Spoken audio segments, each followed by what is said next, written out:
Let's talk to a doctor right now, Dr. Vin Gupta, pulmonologist and NBC News medical contributor. Also with us, Morning Joe chief medical correspondent, Dr. Dave Campbell. Doctors, good morning. Good to see you both.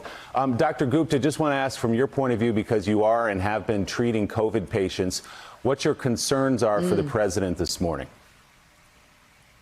Good morning, Willie. Good morning, everybody. As has been said, this is a serious virus, and the president, especially, is an individual who is at elevated risk of a bad outcome. One, because of his age, and two, because he has something called metabolic syndrome. He's overweight. He has potentially other comorbidities that come with that. And so what I've seen, Willie, is that combination is a double whammy, and that the president, it sounds like he has an army of doctors around him. They will be vigilant, and we're all obviously praying for him that he remains asymptomatic. But this is a very serious course. Vigilance is key. I bet they're going to be looking specifically for your viewers out there, something called his oxygen level, and use something called a pulse oximeter, where you can just actually put this guy on your hands and it can spit out a result. They're going to be looking at early signs that the president's doing okay. Is that oxygen level going down? Is he having difficulty breathing? Is he mounting a fever? Is he having chills? Those types of early symptoms would trigger him probably to go to Walter Reed to get additional medical care. So, Dr. Gupta, I'm thinking about Prime Minister Boris Johnson, who contracted coronavirus. At first, wanted to project strength, was still going out and making appearances while he had coronavirus. He'd announced it. He just wanted to show the country that he was okay. And then it got progressively worse from there. In fact, he ended up in the ICU. There was a transfer of power temporarily in that country. So what does the timeline look like for you from President Trump learning yesterday that he has coronavirus to the end of this thing? You know, Willie, every patient is different. In the president's case, because again, he's older and he has some risk factors for a bad pneumonia from COVID-19. Again, this is anecdotal. This is my experience, is what I've seen, what my colleagues have shared with me.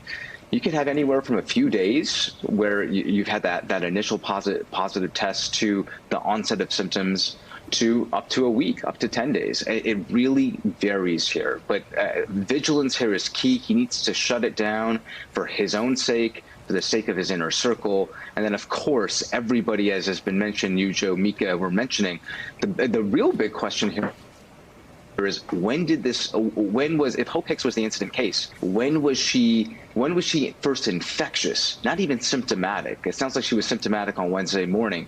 She could be pre-symptomatic Tuesday evening during the debate, for example, and we know especially young people can shed virus and be infectious to others when they're pre-symptomatic. That's the hallmark of this virus in young people.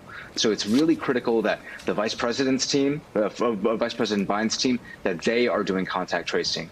Everybody on Air Force One, frankly, with a negative test that CDC still says a high-risk exposure, Willie, you should be quarantining for 10 to 14 days, even if they have a negative test. So that's really vital to keep in mind.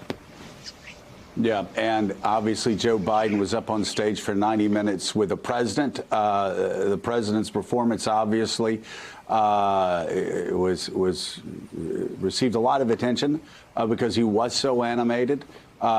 Chances are very good that the vice president this morning and all those around the vice president also will need to be tested and undergo contact tracing. You talk about 6 feet, but there have been a lot of medical studies that show actually the aerosol goes beyond 6 feet. And if you're with the president of the United States, who again, very animated on Tuesday night, as well as Chris Wallace, so he seems to be further away. Obviously, it's something that Joe Biden and his entire campaign need to be concerned about. Thanks for checking out MSNBC on YouTube, and make sure you subscribe to stay up to date on the day's biggest stories. And you can click on any of the videos around us to watch more from Morning Joe and MSNBC. Thanks so much for watching.